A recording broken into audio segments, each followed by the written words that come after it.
Bien, pues bienvenidos a aquellos que nos están visualizando. Damos gracias a Dios por sus vidas. Y bueno, pues quiero invitarles a que dispongan su corazón a poder escuchar esta palabra. Si hay alguna petición de oración por la cual ustedes quisieran que estemos orando, la puedes anotar por este medio, la vamos a anotar nosotros y te vamos a acompañar en oración. Lo que Dios te inspira a ofrecerle, así se llama este mensaje. Y en medio de este tiempo, en donde pareciese como que lo más importante es lo que me sucede a mí, pues yo quiero decirte algo.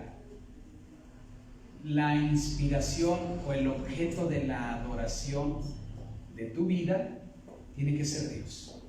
Podemos caer en la tentación de pensar que debemos de ser primero nosotros. Pero déjame decirte algo, a esta etapa de tu caminar con Dios, no sé cuántos años tengas, 1 mes, 2 meses, 10 años, 15 años, yo no sé, pero ya tienes una experiencia. Quiero preguntarte lo siguiente: cuando te acercas a Dios, ¿qué te inspira a hacerlo?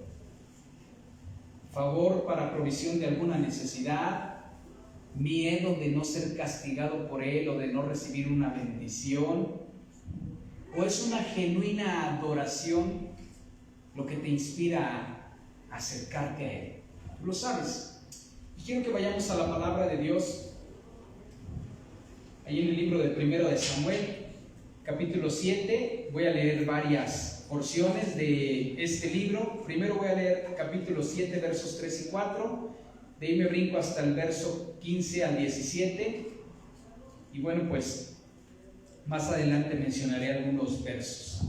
Dice: habló Samuel a toda la casa de Israel diciendo: si de todo vuestro corazón os volviereis a Jehová, quitad los dioses ajenos y a Astaroth entre vosotros, y preparad vuestro corazón a Jehová y solo a él servid, y os librará de la mano de los filisteos. El verso 4 dice: entonces los hijos de Israel quitaron a los Baales y a Astaroth y sirvieron solo a Jehová. Y de ahí me brinco hasta el verso 15 de ese mismo capítulo, y dice: y juzgó Samuel a Israel todo el tiempo que vivió, y todos los años iba y daba vuelta a Betel, a Gilgal y a Mizpa, y juzgaba a Israel en todos estos lugares. Después volvió a Ramá, porque ahí estaba su casa, y ahí juzgaba a Israel. Y dice de parte de Samuel, dice: y edificó allí un altar a Jehová. Samuel, el profeta, le edificó un altar a Dios.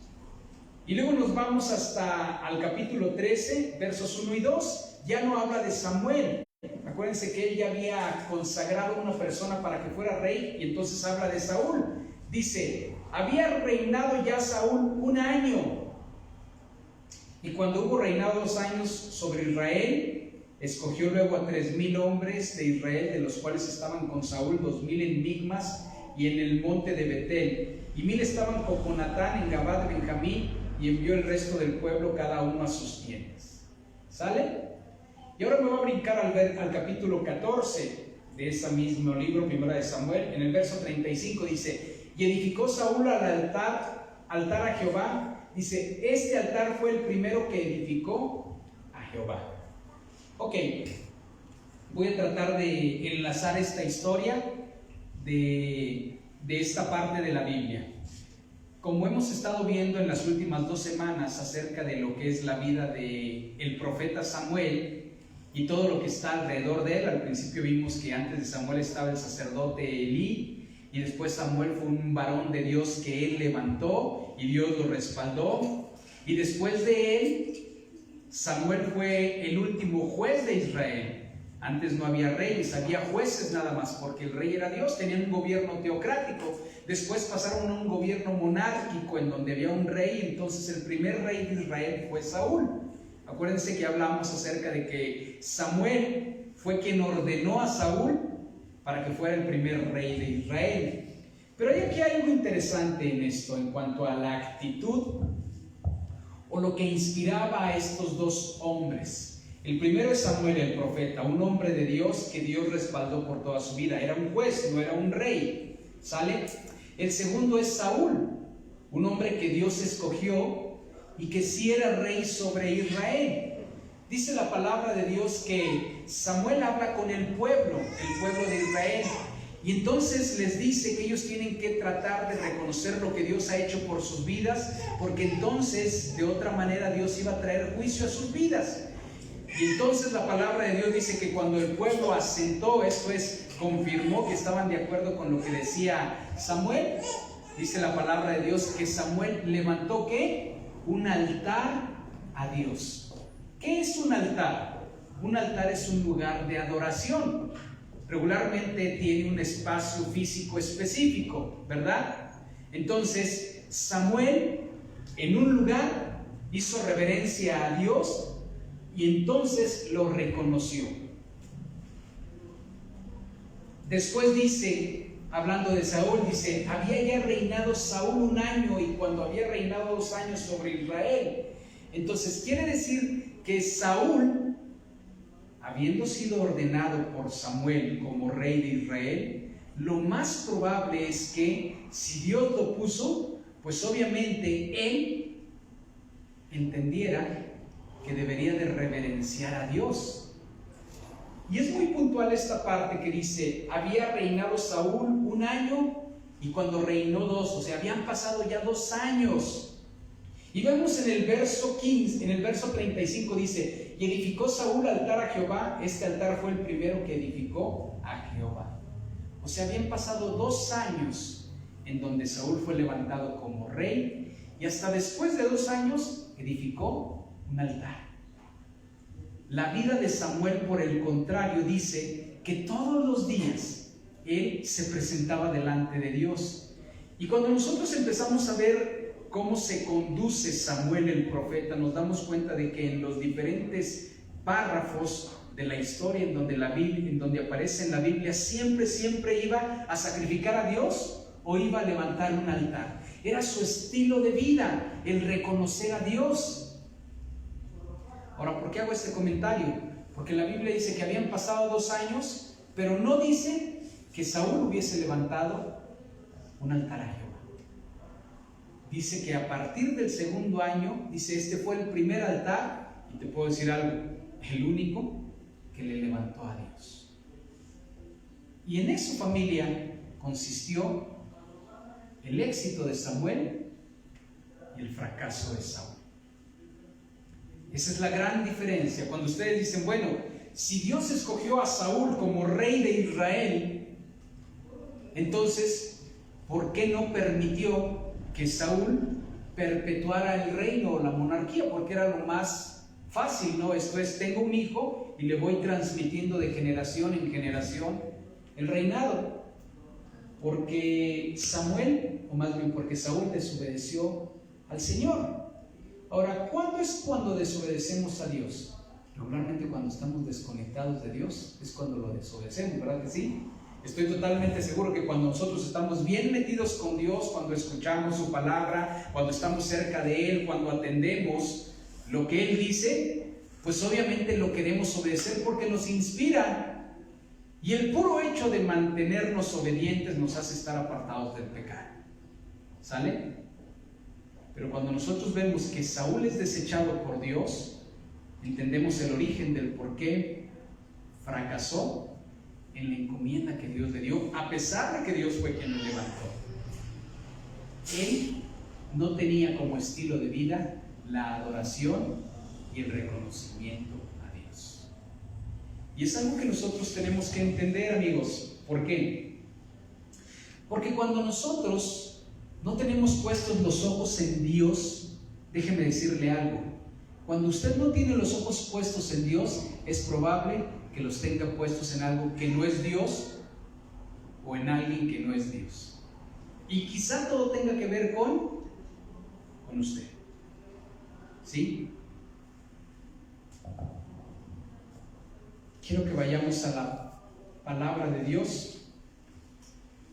En Primera de Samuel 15, verso 12. Fíjense que yo empecé en el capítulo 7, y luego de ahí me fui al capítulo 13, y luego me fui al 14, y luego me voy a ir al 15. ¿Por qué? Porque hay un orden cronológico de la vida de estos hombres, de Samuel y de Saúl. Y fíjense bien en el verso 15, Dice, madrugó luego Samuel, el profeta, para ir a encontrar a Saúl, el rey. ¿Quién era el que le ofrecía altares a Dios y reconocimiento? ¿Ah? Samuel. ¿Y el que no le ofreció hasta ese entonces ni reconocimiento ni altares? Saúl, el rey, ¿ok? Dice, madrugó luego Samuel para ir a encontrar a Saúl por la mañana, y fue dado aviso a Samuel diciendo, Saúl ha venido a Carmel. Dice, y aquí se levantó, ¿qué? Un monumento. Y dio la vuelta y pasó adelante y descendió a Gilgal. Interesante, ¿no? Porque no le levanta a Dios un altar, pero ¿qué dice? Que él, y he aquí que Saúl se levantó, ¿qué? Un monumento. Imagínate, no le levanta un altar a Dios, y sí se levanta un monumento a sí mismo. ¿Cómo crees que pudiera haber estado? ¿Verdad? Así, ¿verdad? O así, con una espada levantada. No sé cuál fuera la pose, pero él estaba diciendo, antes de que ustedes, pueblo de Israel, volteen a Dios, quiero erigir una espada para que no se les olvide quién gobierna. Y déjame decirte algo. La Biblia menciona a Saúl más o menos como unos 7 capítulos. A Samuel lo menciona como unos 8 o 10 capítulos. Y al rey David lo menciona más o menos entre todos los capítulos, además de los salmos que fue inspirado, como unas 120 capítulos mencionan a David. Después veremos la vida de David, porque es a quien Dios le hereda el reino después de Saúl. Pero si había algo en la característico en la vida de David, era que él tenía desde su corazón un altar para Dios.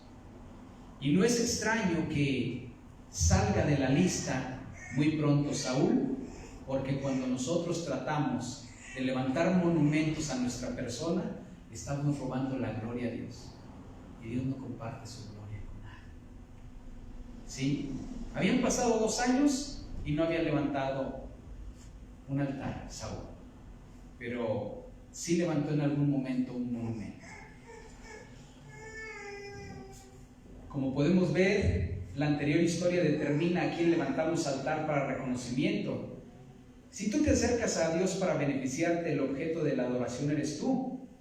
Pero si te acercas a reconocerlo, el móvil de ese reconocimiento es Dios. Y te quiero hacer esta pregunta. ¿Qué te inspira o qué nos inspira a darle adoración a nuestro Dios? ¿Qué nos inspira?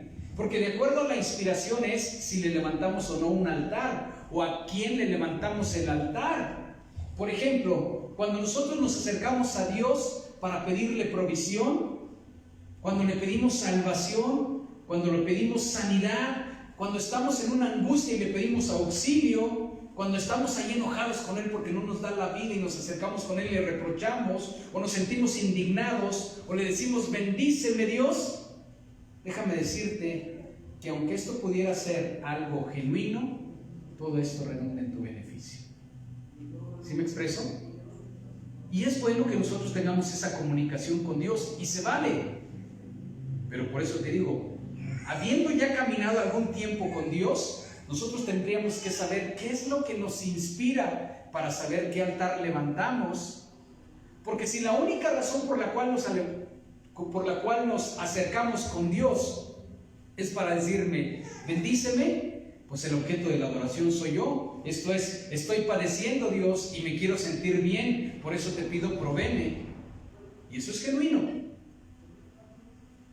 Pero entendiendo que en alguna etapa de nuestro cristianismo Dios demandaría cierta madurez, pues no podemos vivir perpetuamente pensando que Dios es una persona a quien le podemos obtener un beneficio y que para eso solamente nos relacionamos con Él. Porque les digo, está escondido que el objeto de la adoración seamos nosotros. Sin embargo, cuando nosotros estamos diciendo, Señor, reconozco que eres un Dios de misericordia, que no me has pagado de acuerdo a los pecados que yo tengo, entonces es genuina la adoración, Cuando nosotros le damos gracias a Dios por quién Él es.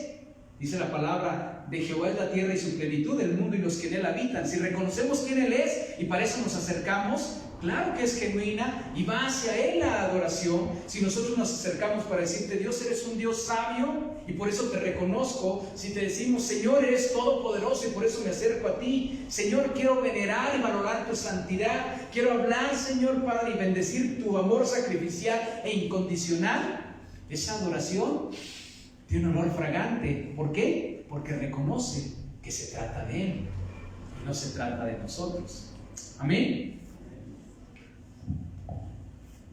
¿Cómo sabemos o cómo saber cuando nosotros estamos reconociendo a Dios en lo que Él nos inspira? Bueno, simple y sencillamente, cuando tú no tienes algo, cuando tú eres agraviado, cuando no llega lo que esperas, o inclusive de manera injusta, tú eres tratado o tratada, y dices, me mantengo firme, sé que tienes el control, y a ti sea la gloria y la honra, entonces estás levantando a Dios un altar, ¿sí? Todo árbol por sus frutos se conoce. ¿Que es difícil? Sí es difícil. Pero a veces nosotros tenemos que hacer las cosas de dientes para afuera, porque esto es un proceso. Y quiero que veamos esa actitud en otra persona, otro personaje de la Biblia. Génesis capítulo 12, versos 1 y luego del 4 al 9. Quiero hablar acerca de Abraham y su estilo de vida. Fíjate bien, dice en el capítulo 12, primero en el verso 1, dice, pero Jehová había dicho a Abraham, vete de tu tierra y de tu parentela y de la casa de tu padre a la tierra que te mostraré. Muy bien, ok, aquí hago un paréntesis.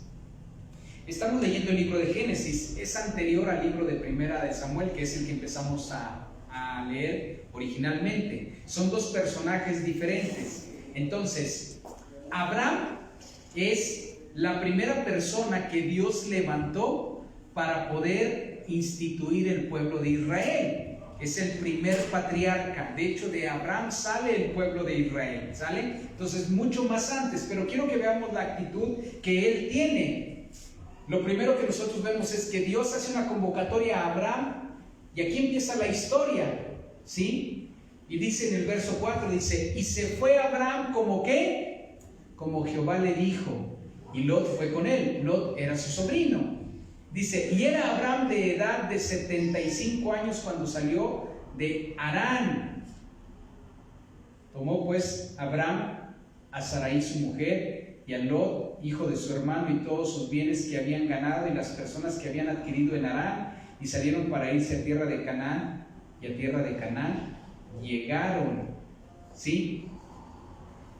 Interesante saber que a Abraham Dios le hace una convocatoria y él tiene 75 años, ¿sale?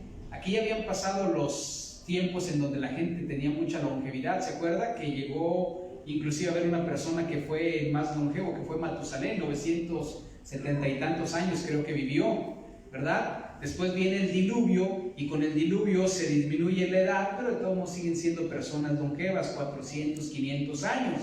Pero ya cuando estamos viendo la vida de Abraham, ya era gente que vivía un poquito más que ahorita, ¿verdad? Pero ya no eran los años de 400 o 500.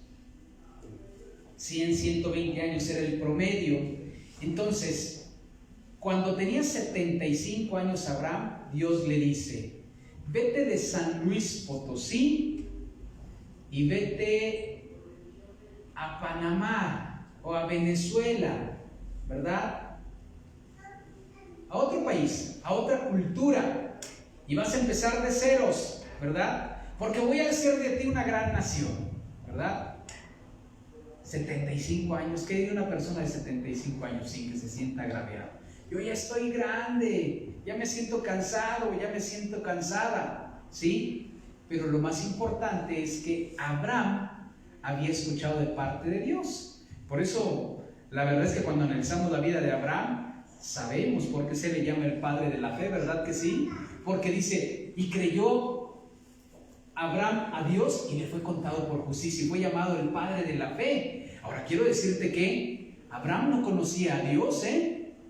¿No piensas que ya sabía de este Dios? Nunca había tenido relación con él. Por eso es más interesante saber que era el padre de la fe. Imagínate que alguien te diga, cree en esto, y que en esto o en este, y este te hable sin conocer la voz y le tengas que obedecer. Dirías, híjole, pues quién sabe, porque quién sabe si sea cierto.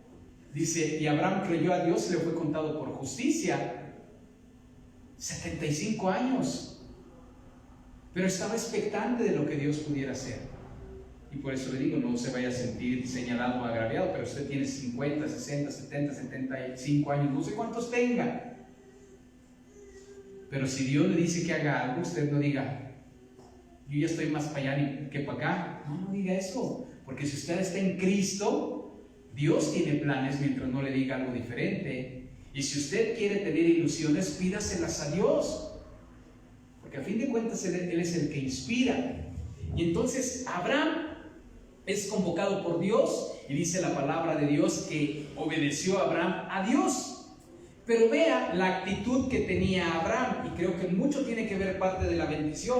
Dice el verso 6, dice, y pasó Abraham por aquella tierra hasta el lugar de Siquem, hasta el encino de More, y el cananeo estaba entonces en la tierra. Y apareció Jehová a Abraham y le dijo, a tu descendencia daré esta tierra. Dice que, ¿y edificó qué? Un altar a Jehová, quien le había aparecido. Luego se pasó de allí a un monte del oriente de Betel y plantó su tienda, teniendo a Betel al occidente y a Jai al oriente. ¿Y qué? Y edificó allí un altar a Jehová, e invocó el nombre de Jehová, y Abraham partió de allí caminando y yendo hacia el Neguev. Imagínese, Abraham venía de una tierra que se llamaba Aram, con H, Aram, ¿verdad? Y entonces le dice, vete de Aram. Y entonces se va de Aram, dice, y vete a un lugar que te voy a decir cuál es. Ni siquiera le dice, pero él le obedece, ¿verdad? De Aram se fue a Siquem, más o menos 90 kilómetros. Y luego de Siquem se va hasta el encino de More, más o menos como 35 kilómetros, ¿sí? Cuando sale de Aram a Siquem y de Siquem a More, entonces Abraham levanta un altar a Jehová, más o menos como 125 kilómetros. Ahora, ¿por qué le levanta un altar a Jehová? Ciertamente porque pues estaba agradecido con él, pero quiero que tú entiendas esta parte. Imagínate que tú ¿cuántos les gusta viajar en carro? ¿Verdad que cuando nosotros entramos a una mancha urbana pareciese como que es el mismo lugar donde estamos? Pero salimos de la mancha urbana y entonces esporádicamente vemos algunas casitas. Y si usted viaja de noche, de repente ya no ve esas casas y anda solo. Y puede que haya mucho tiempo en que usted no vea ni una sola casa ni una sola población. Imagínese que Abraham no andaba en carro, andaba a pie, 90 kilómetros, las poblaciones eran muy pequeñas. ¿Qué pudiera haber en esos 90 kilómetros? En una oscura noche, bestias que los pudieran atacar. Y lo más probable es que hubiera mucha gente oportunista, que fueran merodeadores que se dedicaban a asaltar a la gente. En 90 kilómetros iba solo, con su sobrino, su esposa, porque no tenía hijos, algunos siervos que tenía y todo su ganado. Ahí va caminando. Sale y ve a Aram, y todavía se ve algo de población, pero a lo mejor a los 4 o 5 kilómetros ya no ve a Aram. Lo único que va a ver es desierto o vegetación. ¿Y qué pasaría? Me puede atacar una manada de lobos, de coyotes, de leones, no lo sé. O puede haber aquí gente que se dedica solamente a asaltar. ¿Sí me expreso? ¿Por qué usted cree que Abraham le levantaba un altar a Jehová? Pues porque de una población a otra, si no me pasó nada, es porque tu mano poderosa está conmigo. Y claro que tengo una razón para poder darle gracias a Dios. Salía de su corazón una inspiración de gratitud, porque reconocía que sin verlo, sin conocerlo, sin saber mucho de él lo estaba respaldando. El objeto de su adoración era un Dios que le inspiraba, saber que era todopoderoso para saber que lo podía sostener. Y claro, dice la palabra de Dios que llegó a un lugar y le levantaba un altar. Inmediatamente era lo que iba a hacer, porque era la única manera en que le podía pagar. ¿Cuántos años de tu vida han pasado?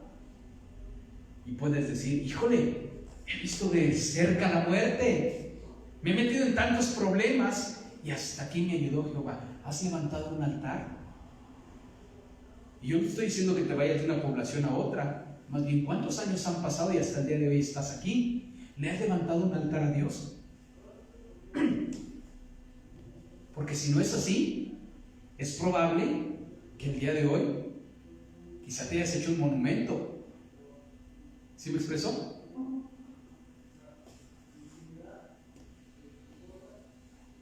Cuando en cada circunstancia de tu vida, por no decir a cada momento, tienes un reconocimiento a Dios, eres una persona que sabes levantarle altar a Dios. Pero cuando tú lo omites, entonces en ese momento Dios no es Señor de tu vida.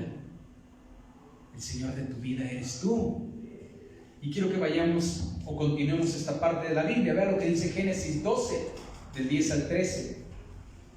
Dice, la última jornada, le doy una introducción, todavía no estoy leyendo, le comento, en los versos anteriores, la última jornada que dejó Abraham era la tierra de Hai, y ahí se quedó en Hai, o en Ai, como usted le quiera decir, pero hubo una hambruna en el pueblito de Hai, ya no había comida, y Egipto siempre ha sido, siempre en la antigüedad fue una tierra poderosa. Y dice aquí, hubo entonces hambre en la tierra y descendió Abraham, ¿a dónde? De Ai a Egipto, más o menos son como 75 kilómetros, otra vez, para morar allá. Porque era grande el hambre en la tierra y aconteció que cuando estaba para entrar en Egipto, déjeme decirle una cosa. Cuando Abraham fue de Aram a Siquem, y de Siquem a Moré, Abraham levantó un altar. Y de Moré a Ai, levantó otro altar. Quiere decir que su estilo de vida era, cada que llegaba a una población, levantaba un altar. Eso era su estilo de vida. Pero hubo una omisión.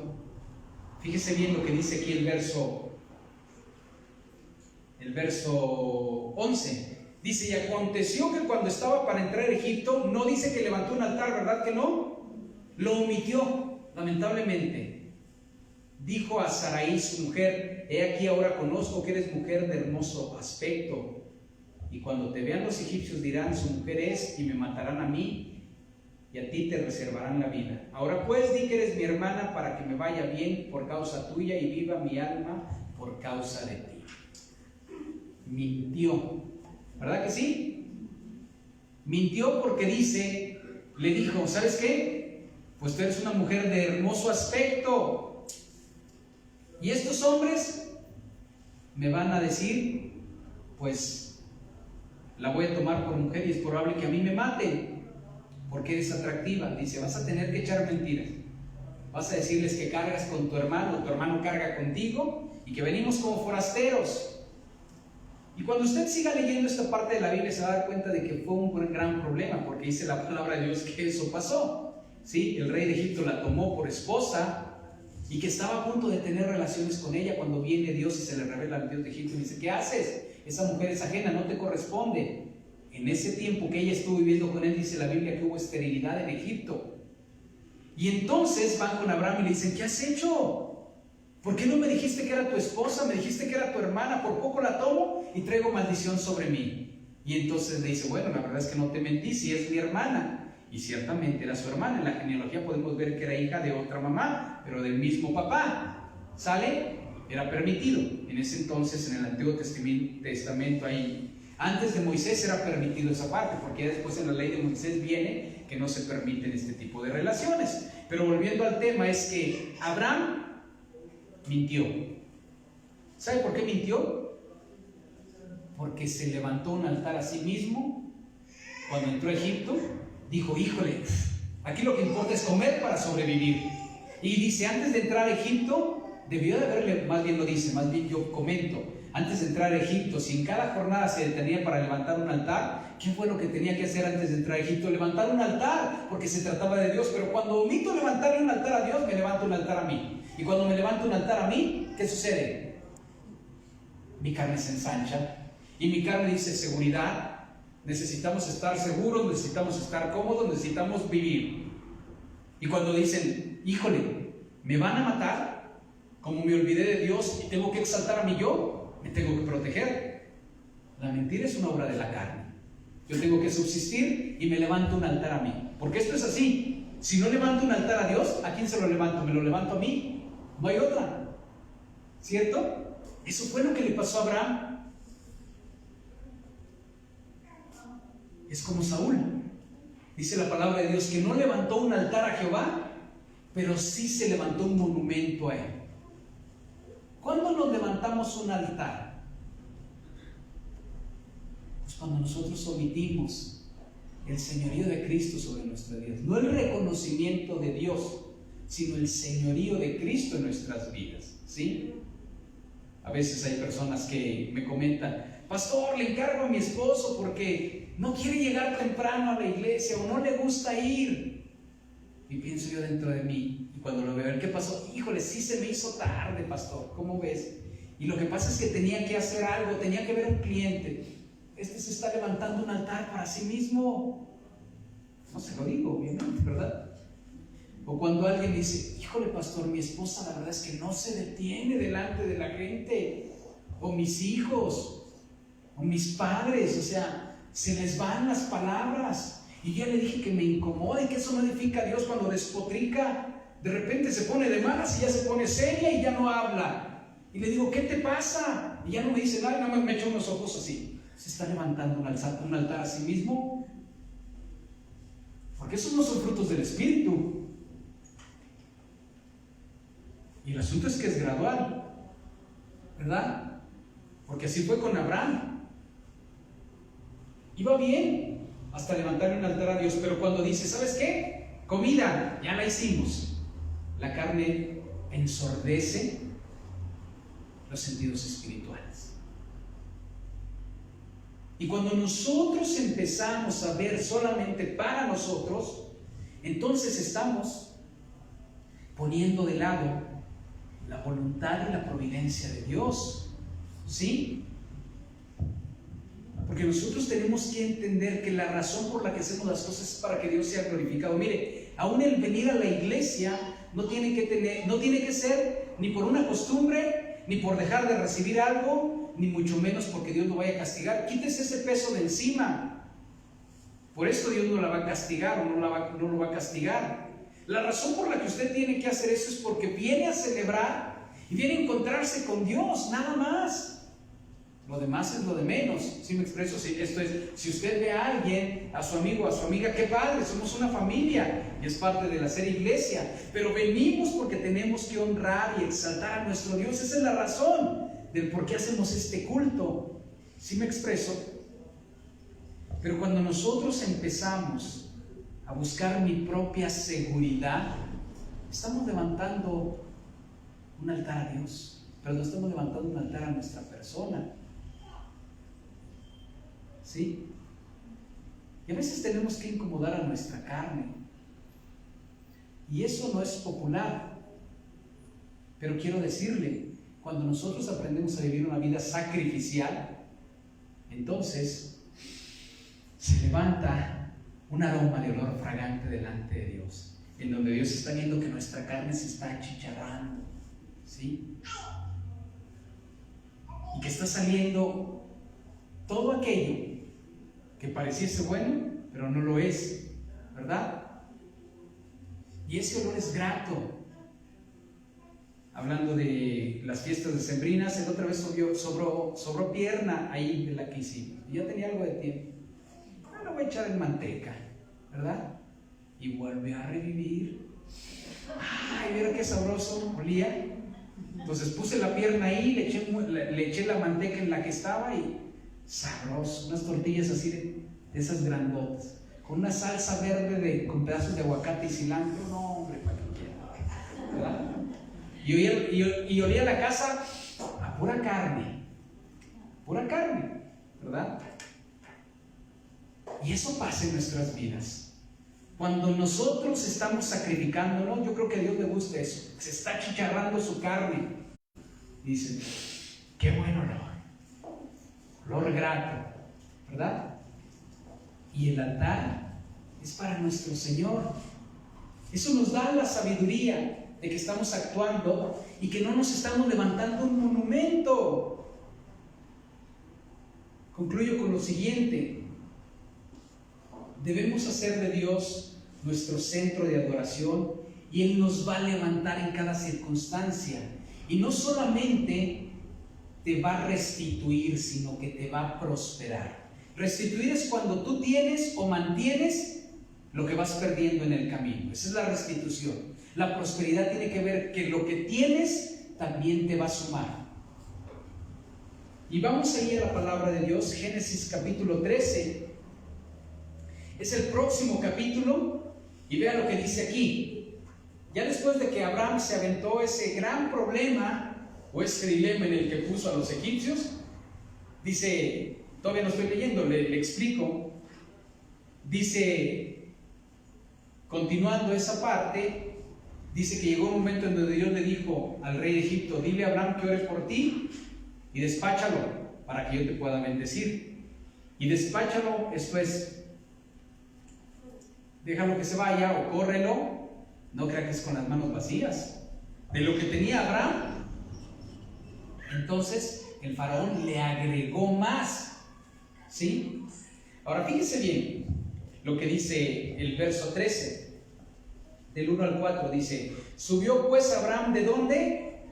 De Egipto. Esto es, llegó un momento en donde ya no estaba en Egipto, hacia el Negev, él y su mujer, con todo lo que tenía, y con él Lot. Dice, y Abraham era riquísimo en ganado, en plata y en oro. Dice, y volvió por sus jornadas desde el Negev hacia Betel, hasta el lugar donde había estado antes su tienda en Betel, y regresa a Jai. Dice, ¿al lugar de qué? Del altar que había hecho allí antes, e invocó allí a Abraham el nombre de Jehová. Va de Egipto y regresa a Jai. ¿Y qué es lo que hace?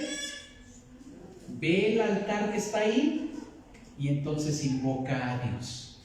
¿Aprendería la lección? Claro. Por eso lo menciona la Biblia, si no la Biblia lo hubiera omitido. No levantó un altar porque ya había un altar, ¿verdad que sí? Pero ¿qué fue lo que hizo? Invocó el nombre de Dios. A veces el altar no es tan importante, ¿verdad que no? Lo que importa es la intención para invocar a Dios. Entonces voy de Jai a Egipto, omito llegando a Egipto, hacer un altar y entonces le sirvo a la carne. La carne me traiciona y me meto en problemas. Después que Dios me saca, porque a fin de cuentas Dios lo sacó, regreso otra vez a Jai y me acuerdo que mi estilo de vida es de adoración, porque ando como peregrino y extranjero en esta tierra. Y que los derechos que yo pido, o los anhelos que yo tengo, o las necesidades que hay, no tienen que ser más grandes que lo que yo siento por mi Dios, lo que mi Dios significa para mí. Aún mi vida, aún la propia vida, ¿sí?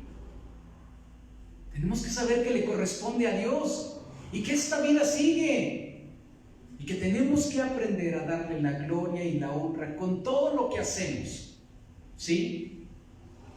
Si la intención de que nosotros nos abstengamos de hacer cualquier cosa es genuina, pues entonces preséntela delante de Dios. Pero si solamente es porque usted quiere preservar su vida, dice la palabra de Dios que el que quiera salvar su vida, la perderá, ¿sí? Entonces dígale, mi vida te pertenece a ti, Señor, y tú eres el que tienes control de todo ello.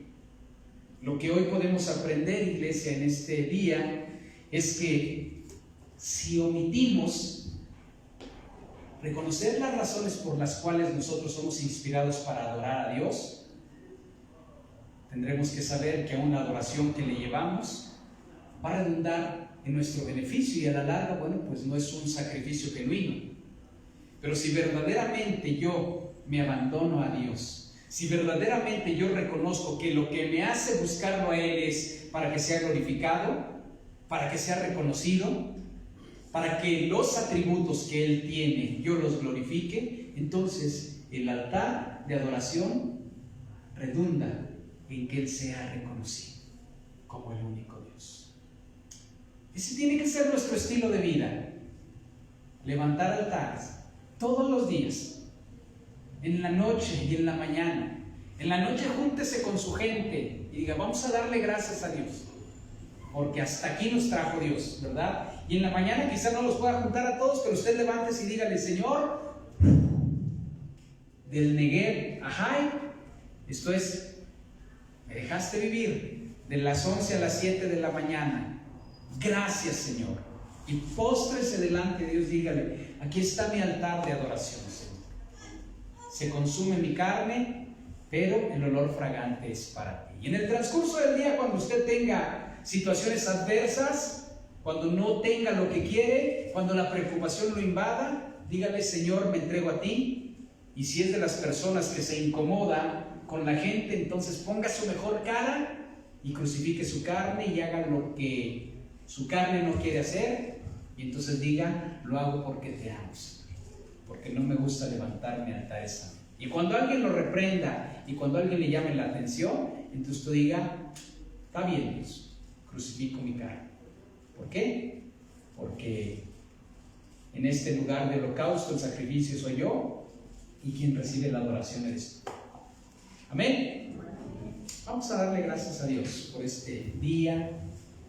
Que Dios bendiga nuestros corazones. Espíritu Santo de Dios, reconocemos que el que inspira